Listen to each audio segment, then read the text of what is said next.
ये कहानी है अनामिका की। एक छोटे से गांव में रहने वाली एक साधारण सी लड़की, जिसकी दुनिया बहुत छोटी थी, लेकिन उसके सपने बहुत बड़े थे। अनामिका अपने माता पिता और अपने बड़े भाई अर्जुन के साथ रहती थी।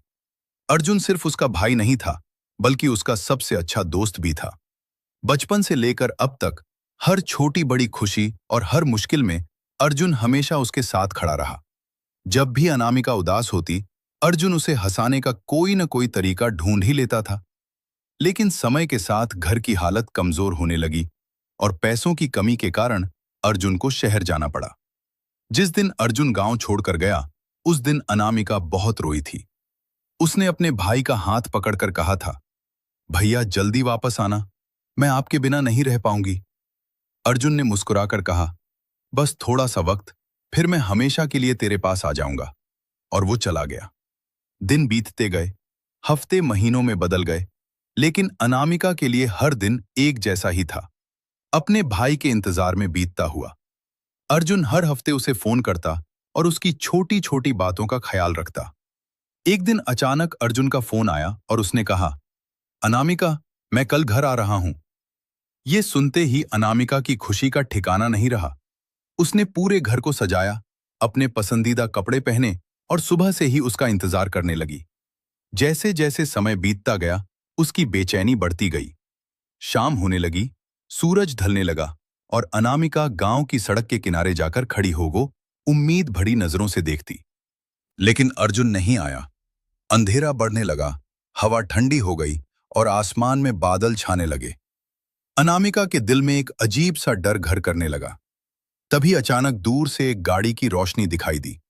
उसका दिल तेजी से धड़कने लगा और उसने सोचा, भैया आ गए।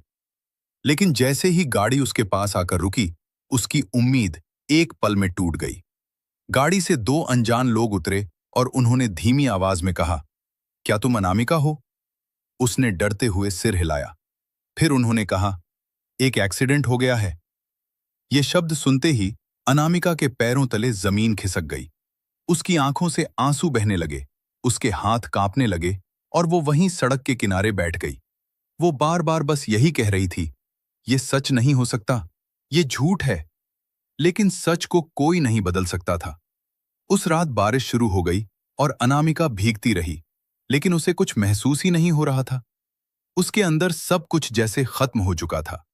उसे अस्पताल ले जाया गया, जहां अर्जुन जिंदगी और मौत के बीच लड़ रहा था। मशीनों की आवाजें, डॉक्टरों की भागदौड़ और अस्पताल का माहौल, सब कुछ बहुत डरावना था। अनामिका दरवाजे के बाहर खड़ी बस रो रही थी और भगवान से दुआ कर रही थी कि उसका भाई ठीक हो जाए। घंटों इंतजार करने के बाद डॉक्टर बाहर आए। अनामिका दौड़कर उनके पास गई और कांपती हुई आवाज में पूछा, मेरे भैया ठीक है ना? डॉक्टर ने कुछ पल के लिए नजरें झुका लीं और फिर धीरे से कहा, हमने पूरी कोशिश की, लेकिन। इतना सुनते ही अनामिका की दुनिया जैसे वहीं खत्म हो गई। उसकी आंखों के सामने अंधेरा छा गया और वो वहीं गिर पड़ी। उस दिन के बाद सब कुछ बदल गया।